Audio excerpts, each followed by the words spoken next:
Streets of Rage for the Sega Genesis was a pioneer of its time in the brawler genre. Like the very popular Final Fight series, this game featured a side-scrolling, combo-mashing experience that rallied to the idea of fun itself. You had the choice of playing one of three characters: Adam Hunter, Axel Blade, and Blaze Fielding. Each had their own unique combos, special moves, and stats that helped differentiate each other as you roamed the streets of a corrupt city in search of the evil boss of an underground crime syndicate. With you is an arsenal of different weapons that range from baseball bats, glass bottles, knives, lead pipes, and even salt shakers. Although the game didn't feature the most unique plot, what really made the game stand out was its diverse locales. Fighting took place on the streets of the Red Light District, a peaceful beach, a mysterious factory, a motion sickness-inducing ferry, and even the palatial estates of the final boss himself.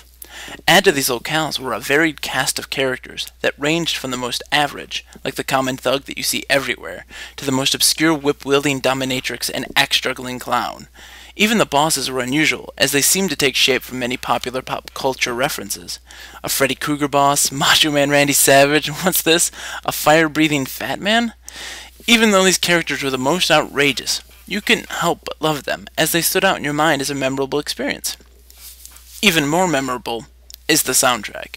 Many have missed out on the music of this game, which was composed by Yuzo Koshiro, a great fame for being responsible for the soundtracks of games like Shenmue, ActRaiser, and the Shinobi series.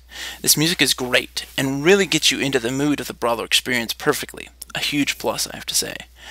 Another great experience is playing with your friends in two-player mode. I would say this is co-op, but after playing for a while, you realize this was one of the first to really bring in the player-killing experience. Not happy with your friend's performance? Give them a pounding. Annoyed that they stole your health? Beat it right out of them. The game really reinforced this kind of behavior as when you reach the end, the big mad boss offers you a chance to join his team. If you and your teammates have conflicting responses, you're forced to duel to the death. Of course, there are always downsides to the game, and this one is no different. The enemies have no life bar aside from the bosses, making it a small hindrance on your part during crowd control. Some weapons, like the knife, give you no control over whether you stab someone or throw it.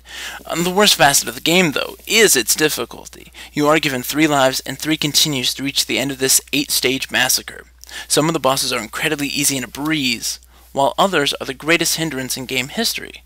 I'm looking at you, you crazy acrobatic girl duo. These things are shattered in comparison to the fun that you will be having as you and a friend blast through the game in one of the most addictive series of brawlers ever. This is Bogus Meat Factory for FreezeCracker.com, signing off.